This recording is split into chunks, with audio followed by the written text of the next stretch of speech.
আসসালামু আলাইকুম। আমার আপুরা ভাইয়ারা কেমন আছেন আপনারা সবাই? আশা করছি ভালো আছেন। দোয়া করি ভালো থাকেন। আমি আলহামদুলিল্লাহ ভালো আছি। এখানে আমি সকালবেলা নাস্তা-টাস্তা শেষ করে সকালবেলা বাজার নিয়ে আসছি, মাছের বাজার। সবজি নিয়ে আসছি কিন্তু সবজিটা ভিডিও করি নাই। তো মাছটা ধুয়ে আসলে সবকিছু ভিডিও করা, এডিটিং করা অনেক সময়ের বিষয়। তো কাজে পিছিয়ে পড়তে হয়, সেজন্য আর ভিডিও করলাম না। শুধু মাছটাই ভিডিও করছি। এখানে হচ্ছে তেলাপিয়া মাছ আছে আর হচ্ছে ব্রিগেড মাছ।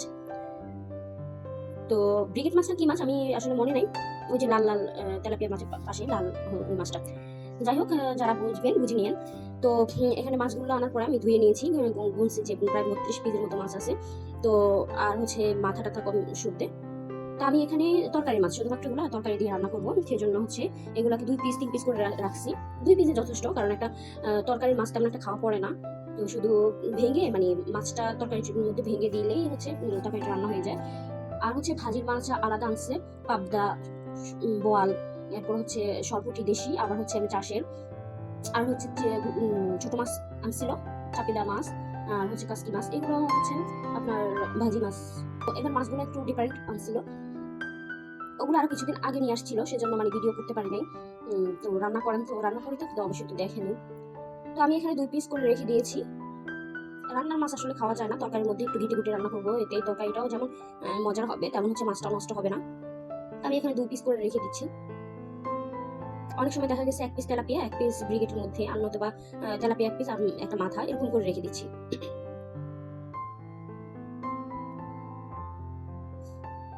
আর যে পলিগুলো দেখছেন সেগুলো হচ্ছে আমার ওই যে ফ্রোজেন করা পরোটারই না, ওই পরোটারই ছোট ছোট পলি।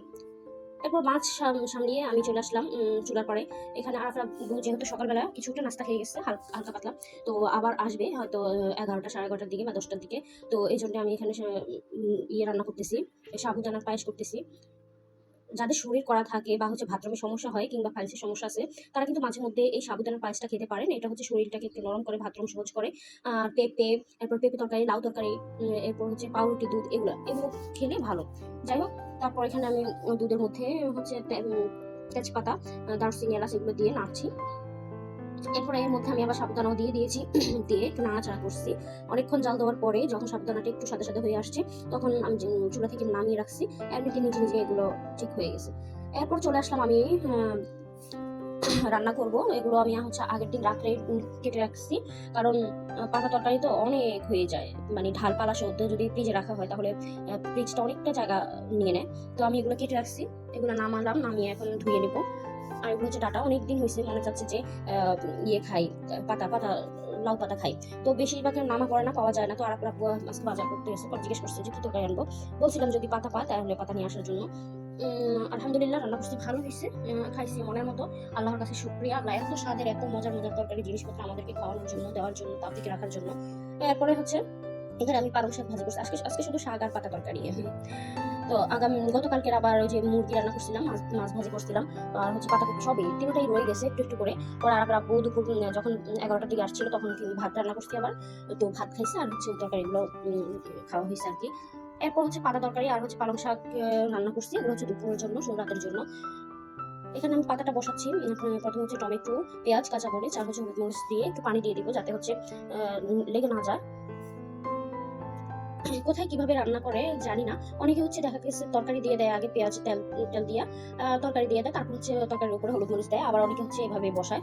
তো আমি আবার মাছ দুইটাই দিয়ে দিলাম। এগুলো একটু ভেঙে রান্না করবো তরকারির সাথে। সাথে আলু দিলাম। অনেকে হাসে যে 1 পিস 2 পিস তরকারি দিয়ে 1 পিস 2 পিস মাছ দিয়ে কি তরকারি হবে। আসলে আপনারা রান্না করে দেখেন, আসলে ছোট ফ্যামিলির কি করা উচিত বলেন। এখন 2-3 পিস মাছ দিব, 4 পিস মাছ দিব, কিন্তু খাওয়া যাবে না, ফেলা যাবে, সেটা তো ভালো না। তো সেটা তো ঠিকও না।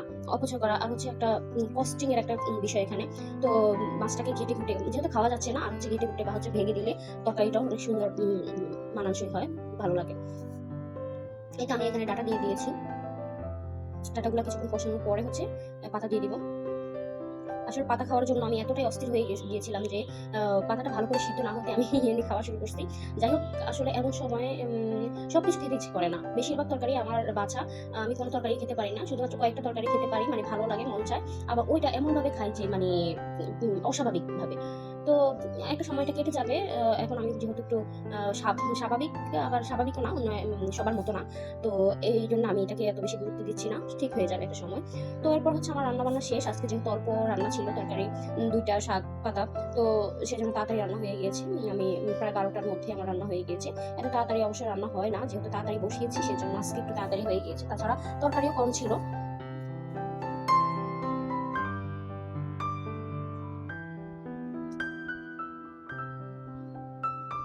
এই তরকারিটা রান্না করছি আর হচ্ছে আমাদের দেশের কথা মনে পড়ছে যে দেশের মধ্যে আসলে বেশিরভাগই পাতা তরকারি খেতে হয়েছে একটা সময় ছোটবেলা যখন ছিলাম। অনেক ভাই বোন ছিল, তো এমনিতে তরকারি কেনা করতো বা হচ্ছে নিজেরা চাষ করতাম, কিন্তু পাতা তরকারিটা হচ্ছে কমন একটা তরকারি ছিল। তো সেই গ্রান, সেই স্বাদ, সেই অনুভূতি সবকিছুই মনে হয় যেন আগের মতো একটা অনুভূতি পাচ্ছিলাম। কিন্তু এখন আর আগের মতো সেই পাতা তরকারি পাওয়া যায় না, অনেক রেয়ার হয়ে গিয়েছে। আচ্ছা যাই হোক, এরপরে বিকেলবেলা আমি এরকম একটা পাঞ্জাবি করছিলাম আগেও, এখন আবার ওই পাঞ্জাবিটা ডবল কাট করতেছি। এই পাঞ্জাবিটাতে আমি প্রথমে আর্ট করে নিয়েছি, এরপর হচ্ছে হ্যান্ড পেইন্ট করবো। আর হচ্ছে আমি কুশি কাটার কিছু কাজ আপনাদের সাথে শেয়ার করবো ইনশাল্লাহ। ট্রায়াল নিচ্ছি বা হচ্ছে প্রস্তুতি নিচ্ছি। তো আমার পাশেই থাকবেন। এই পর্যন্ত যদি ভিডিওটা কন্টিনিউ করে যান তাহলে একটা লাইক দিবেন, আর হচ্ছে আমার চ্যানেলটাকে সাবস্ক্রাইব করে পাশেই থাকবেন। এটা হচ্ছে আরাপের বাবার জন্য করছি।